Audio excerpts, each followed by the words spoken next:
JDS ಕಾರ್ಯಕರ್ತರಿಗೆ big shocking news ಇದೀಗ. ರಾಜ್ಯದಲ್ಲಿ ಇರಲ್ಲ ಜೆಡಿಎಸ್ ಪಕ್ಷವೇ ಇರಲ್ಲ ಅನ್ನುವಂತಹ ಮಾತು ಕೇಳಿ ಬರ್ತಾ ಇದೆ. ಜೆಡಿಎಸ್ ಕಾರ್ಯಕರ್ತರಿಗೆ ಇದೀಗ ಬಿಗ್ ಶಾಕಿಂಗ್ ನ್ಯೂಸ್. ರಾಜ್ಯದಲ್ಲಿ ಇರಲ್ಲ ಜೆಡಿಎಸ್ ಪಕ್ಷವೇ ಇರಲ್ಲ. ಬಿಜೆಪಿಯಲ್ಲಿ ಯಾವುದೇ ಕ್ಷಣದಲ್ಲಿ ಜೆಡಿಎಸ್ ವಿಲೀನವಾಗುತ್ತಾ ಈಗಂತ ನಾವು ಹೇಳ್ತಿಲ್ಲ, ಇದು ಡಿಕೆ ಸ್ಫೋಟಕ ಮಾಹಿತಿಯನ್ನ ಕೊಡ್ತಾ ಇದ್ದಾರೆ.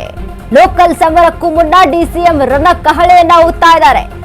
ಪದೇ ಕೆದಕುವ ದಳಪತಿಗಳಿಗೆ ಡಿಕೆಶಿ ಕೌಂಟರ್ ಅನ್ನ ಕೊಟ್ಟಿದ್ದಾರೆ. ಆದಷ್ಟು ಬೇಗ ಬಿಜೆಪಿ ಜೊತೆ ಜೆಡಿಎಸ್ ಮರ್ಜ್ ಆಗಬಹುದು. ಲೆಕ್ಕಕ್ಕೆ 3 ಪಾರ್ಟಿ, ಆಟಕ್ಕೆ 2 ಪಾರ್ಟಿ ಅನ್ನೋ ಮಾತು. ಆದಷ್ಟು ಬೇಗ ಜೆಡಿಎಸ್ ಬಿಜೆಪಿ ಮರ್ಜ್ ಆದ್ರೆ ಒಳ್ಳೆಯದು. ಮರ್ಜ್ ಆದ್ರೆ ಎರಡೇ ಪಾರ್ಟಿ ರಾಜಕಾರಣ ಮಾಡಬಹುದು. ಎರಡೇ ಪಾರ್ಟಿ ಇದ್ದರೆ ಫೈಟ್ ಮಾಡೋಕೆ ಒಳ್ಳೆಯದಾಗುತ್ತೆ. ದಳ ಅಂದರೆ ಅವರದೊಂದು ಪರ್ಸನಲ್ ಪ್ರಾಪರ್ಟಿ ರೀತಿ. ಜೆಡಿಎಸ್ಗೆ ಒಂದು ಸಿದ್ಧಾಂತ ಇಲ್ಲ, ಐಡಿಯಾಲಜಿ ಇಲ್ಲ. ಈ ವರ್ಷ ಚುನಾವಣಾ ವರ್ಷ ಅಂತಲೇ ಭಾವಿಸಬೇಕು. ಸ್ಥಳೀಯ ಸಂಸ್ಥೆಗಳ ಚುನಾವಣೆ ಮಾಡುವುದಕ್ಕೆ ನಾವು ರೆಡಿಯಾಗಿದ್ದೇವೆ, ನಾವು ಚುನಾವಣೆಗೆ ಸಿದ್ಧತೆ ಮಾಡ್ಕೊಳ್ತಾ ಇದ್ದೇವೆ ಅಂತ ಅದೀಗ ಡಿಕೆಶಿ ಹೇಳಿರುವಂತದ್ದು. ಇದೀಗ ಜೆಡಿಎಸ್ ಕಾರ್ಯಕರ್ತರಿಗೆ ಬಿಗ್ ಶಾಕಿಂಗ್ ನ್ಯೂಸ್. ರಾಜ್ಯದಲ್ಲಿ ಜೆಡಿಎಸ್ ಪಕ್ಷವೇ ಇರಲ್ಲ ಅನ್ನುವಂತ ಮಾತು ಇದೀಗ. ಬಿಜೆಪಿಯಲ್ಲಿ ಯಾವುದೇ ಕ್ಷಣದಲ್ಲಿ ಜೆಡಿಎಸ್ ವಿಲೀನವಾಗಬಹುದು ಅನ್ನುವಂತಹ ಮಾತು. ಹೀಗಂತ ನಾವ್ ಹೇಳ್ತಿಲ್ಲ, ಇದು ಡಿಕೆ ಶಿವಕುಮಾರ್ ಅವರ ಸ್ಫೋಟಕ ಮಾತು. ಲೋಕಲ್ ಸಮರಕ್ಕೂ ಮುನ್ನ ಡಿಸಿಎಂ ರಣಕಹಳೆಯನ್ನ ಊದ್ತಾ ಇದ್ದಾರೆ. ಪದೇ ಕೆದಕುವ ದಳಪತಿಗಳಿಗೆ ಡಿಕೆಶಿ ಕೌಂಟರ್ ಅನ್ನ ಕೊಡ್ತಾ ಇದ್ದಾರೆ. ಆದಷ್ಟು ಬೇಗ ಬಿಜೆಪಿ ಜೊತೆ ಜೆಡಿಎಸ್ ಮರ್ಜ್ ಆಗಬಹುದು ಅನ್ನುವಂತ ಮಾತನ್ನ ಆಡ್ತಾ ಇದ್ದಾರೆ.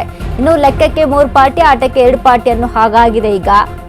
ಹಾಗಾಗಿ ದಳಪತಿಗಳಿಗೆ ಇಲ್ಲಿ ಅಂದ್ರೆ ರಾಜ್ಯದಲ್ಲಿ ಅವಕಾಶ ಇರೋದೇ ಇಲ್ಲ, ವಿಲೀನವಾಗಬಹುದು ಅನ್ನುವಂತ ಮಾತನ್ನ ಡಿಕೆ ಶಿವಕುಮಾರ್ ಹೇಳಿರುವಂತದ್ದು.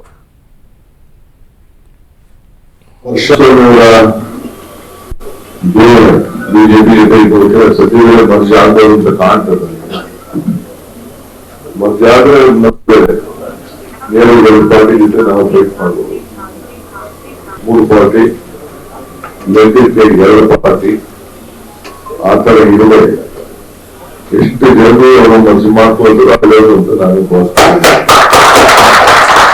ಇಡೀ ರಾಜ್ಯದಲ್ಲಿ ನಮ್ಮ ಸ್ಥಳೀಯ ಸಂಸ್ಥೆ ಎಲೆಕ್ಷನ್ಸ್ ಗಳನ್ನ ಈ ವರ್ಷ ಚುನಾವಣಾ ವರ್ಷ ಅಂತಾನೆ ನಾವು ಸ್ಥಳೀಯ ಸಂಸ್ಥೆಗಳಿಗೆ ಎಲೆಕ್ಷನ್ ಮಾಡಬೇಕು ಅನ್ನೋದು ನಮ್ಮ ಸರ್ಕಾರದ ಚಿಂತನೆ. ನೀವು ಕೂಡ ನಿಮ್ಗೆ ಏನೇನಿದೆ ಕಾನೂನಲ್ಲಿ ಸ್ವಲ್ಪ ಕಡಿಮೆ ಮತ್ತೆ ಅಡ್ಡ ಬರ್ತಾ ಇದೆ, ಅದನ್ನ ಬಗೆಹರಿಸಿಕೊಳ್ಳಿ ಅಂತ ಕೂಡ ಅವರು ಕೂಡ ಸೂಚನೆಯನ್ನು ಕೊಟ್ಟಿದ್ದಾರೆ. ನಾವು ಕೂಡ ಇದನ್ನ ಮುಗಿಸ್ತೇವೆ. ಈ ಬಗ್ಗೆ ಹೆಚ್ಚಿನ ಮಾಹಿತಿಯನ್ನ ಕೊಡ್ತಾರೆ ನಮ್ಮ ಪ್ರತಿನಿಧಿ ದೀಪಾ.